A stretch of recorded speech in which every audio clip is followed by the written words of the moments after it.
નમસ્કાર મિત્રો, જય શ્રી કૃષ્ણ। આજે આપણે સાંભળીશું એકાદશીની સુંદર મજાની કથા। વૈશાખ વદી એકાદશી એટલે અપરા એકાદશી। અપરા એકાદશી વિશે ધર્મરાજા યુધિષ્ઠિરે ભગવાન શ્રી કૃષ્ણને પૂછ્યું ત્યારે ભગવાન શ્રી કૃષ્ણએ એકાદશીનો મહિમા સમજાવ્યો હતો। અપરા એટલે જેનું પુણ્ય અપાર છે, એટલે એકાદશીનું નામ અપરા કહેવામાં આવે છે। પ્રાચીન કાળમાં મહિધ્વજ નામનો એક પરોપકારી રાજા હતો। તેનો નાનો ભાઈ વજુધ્વજ ખૂબ જ ક્રૂર અને પાપી હતો। પોતાના મોટા ભાઈ સાથે વેર રાખતો હતો।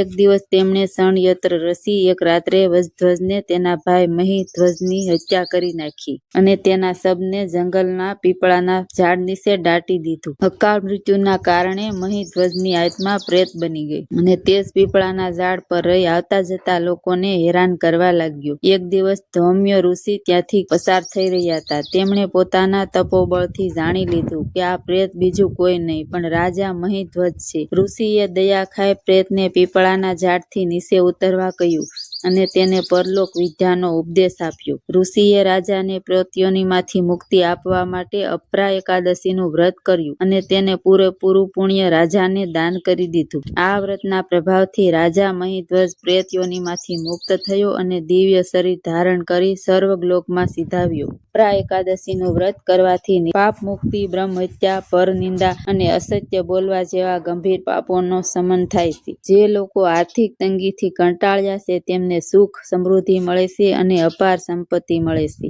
અક્ષય પુણ્ય, આ દિવસે કરેલું દાન અને ભક્તિ અનેક ગણું ફળ મળે છે। સવારે વહેલા ઉઠી સ્નાન કરી ભગવાન વિષ્ણુ કે શ્રી કૃષ્ણ ભગવાનની પૂજા કરવી જોઈએ। પીળા ફૂલ, તુલસીના પાન અને ફળ અર્પણ કરવા। આખો દિવસ ઓમ નમો ભગવતે વાસુદેવાય મંત્રનો જાપ કરવો। જરૂરિયાતમંદ લોકોને ભોજન કે દક્ષિણા આપી। આપણે એકાદશી એ માત્ર ઉપવાસ નથી પણ આત્માના કલ્યાણનો માર્ગ છે। ભગવાનની ભક્તિ અને સત્કર્મ દ્વારા આપણે પણ આપણા જીવનમાં સંકટો દૂર કરી શકીએ છીએ। બોલો શ્રી હરિની જય। અમારી માહિતી ગમી હોય તો વિડીયોને લાઈક કરજો, સરસ મજાની કોમેન્ટ કરજો અને ચેનલમાં નવા આવ્યા હોય તો સબસ્ક્રાઈબ કરજો અને તમારા મિત્રો સાથે આ એકાદશીની કથા શેર કરજો, જેથી કરી તેમને પણ જાણવા મળે। જય શ્રી કૃષ્ણ।